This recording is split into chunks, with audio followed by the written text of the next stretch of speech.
Everyone, so today I am bringing you something that I've done on this channel before but people seem to really like, and I get a lot of requests to do more of these, and that is authors I'm reading completely part 4. So I've done 3 of these before and I will link them down below.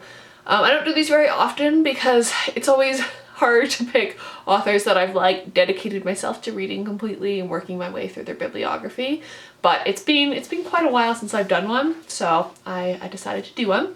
So the first author I'm going to talk about is George Eliot, and the first book I read by her was Middlemarch. Now I have this in the Penguin Dropcap edition. I also have it, so I have them all sitting on my lap, so I'm trying not to drop them, in the Penguin Clothbound edition.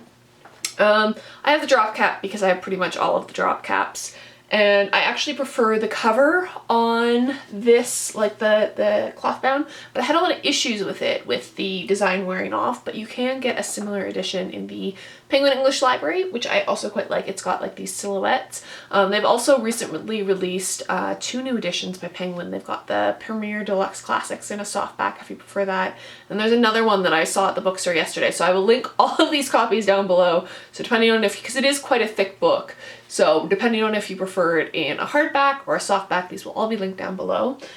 This I read in about 2 days.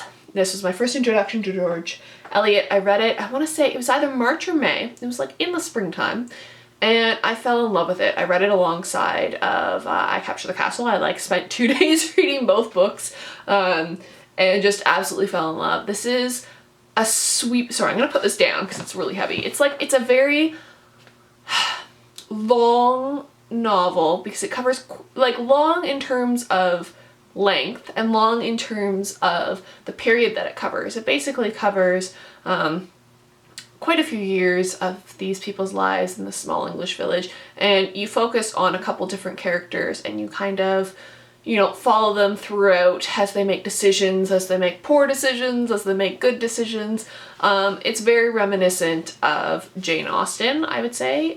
George Eliot is she depicts life as it would be, and it's quite lovely. So that I would say is probably a really good place to start. It's her most famous novel, and what I've read else by her, I haven't read everything yet, but I would suggest that out of everything that I've read. The next book that I read is Silas Marner, which is, I would say it's very similar to A Christmas Carol. It's very much a didactic tale against the dangers of isolation. It's quite a sweet story. It's very short. I wouldn't recommend starting with this one, just because I found it wasn't dull, but it wasn't as engaging as Middlemarch. I found Middlemarch to be much more engaging as a work, and I found myself much more engrossed in Middlemarch. Silas Marner was just kind of, I read it because I had the Penguin English Library and I wanted to read George Eliot, and so that was quite good, but not excellent, I would say, would be the distinction I would make. So the last one that I've read by her, and this I haven't read a lot by her recently, mostly because the next one that I have to read is quite long, but I read The Mill and the Floss by George Eliot. This was one of her later works, and it was quite good up until the ending, and I think it's very heavily influenced by George Eliot's real life. It's quite interesting. It's very sad. If you are fond of sadder works, I would definitely pick this up. And if you are wanting to read more George Eliot, it is quite good. I think it took me a bit longer to read just because it wasn't quite as well done as Middlemarch. But yes, it's basically, it's been a while, so I'm looking at the back. It basically talks about, the main character's name is Maggie, and she is kind of rebellious, but she's trying to do good, but no matter what she does, she always seems to be on the wrong side of things, and it deals with family feuds and stuff like that, and has quite a tragic ending. So now for the ones that I haven't read by her, I have this short little one called Silly Novels by Lady Novelists. And I picked this up because it was quite cheap. It's just one of these Penguin Great Ideas ones. And I think it's more non-fiction than fiction, I'm pretty sure. And it just kind of talks about from my understanding, it basically just kind of I'm reading the back as I quickly do this. And it's yes, it basically just says women can be novelists, and it's kind of tongue-in-cheek from my understanding. I haven't actually read it yet. And then the other one that I have that's a fiction to read, part of the reason why I haven't continued on, is Daniel Deronda, which is quite thick. There is a BBC miniseries which I want to watch, so I would like to get to this one this year. It has been quite a while since I've read any George Eliot. But yes, I don't know what this one is about. I just kind of picked this up. It has to do with roulette tables, and that's, yeah, that's about all I got from that. Roulette tables. But I picked this up quite cheap. I think it was like $5.99, and I want to read it, so this will probably be the next one that I read. So that's all I have for George Eliot, and on to the next author. So the next author I'm going to talk about will come as no surprise to anybody that I'm reading his bibliography, and that is Thomas Hardy. The first work I read by Thomas Hardy was Tess of the D'Urbervilles. I didn't absolutely fall in love with Hardy with this novel. It didn't come until the next novel that I read that I actually really enjoyed Hardy as a novel. I found Tess and Alec to be really trying characters to get behind. You know, Angel Clare, he's kind of dull. I don't love Angel Clare. I really like Tess in the end, but I feel like all throughout the novel she's kind of this reactionary character in which things happen to her and she reacts, but she doesn't really have a lot of agency of her own accord. I think I want to revisit this in a couple of years because I feel like I wasn't quite as well read with Hardy as I am now, and I feel like I do want to revisit it and see if my opinion changes, but it wasn't my favorite Hardy novel. The next one that I read was Far From the Madding Crowd, which I absolutely loved. Bathsheba Everdeen is fantastic. I also really enjoy the new adaptation with Carey Mulligan. I think that that's a really well done adaptation. The cinematography is beautiful, the acting is spot on. And it's a great story. I enjoyed this so much more than Tess. It's not quite as tragic as Tess, and it was a little bit more enjoyable. So I would say that this is probably a really good place to start with Hardy. This is one of my favorite ones. Next up is one that was kind of disappointing to me, and that was Under the Greenwood Tree. It does have a fantastic character name in Fancy Day, being the female character, but this was kind of just light and not very engaging. Like, it didn't make me, some of Hardy's novels make me like sit up and be like, oh, this is fantastic. But other times, some Hardy novels, I'm like, okay, this is just, you know, it's a little bit duller than the other ones. So I would maybe save this one if you're just getting started with Hardy for a later time. Next up, this is one that I read. I think I read this in December with Ange, and it is The Mayor of Casterbridge. I constantly mispronounce this as The Mayor of Castlebridge. I do realize that is a slip up if I do it. I do understand that it is Casterbridge. It's just, for whatever reason, my eyes want to read Castlebridge.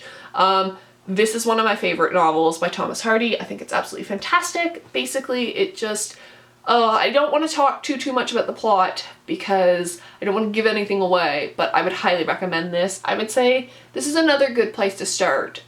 If maybe you don't want to do Far From the Madding Crowd, this is another really good one to start with.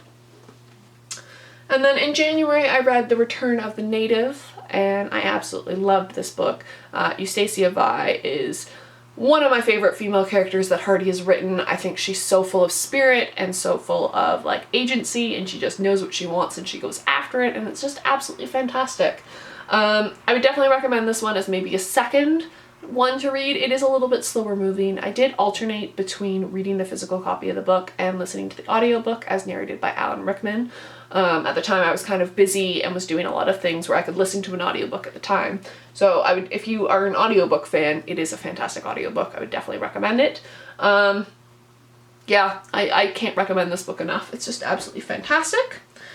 The next one that I read, which I read in February, was The Woodlanders.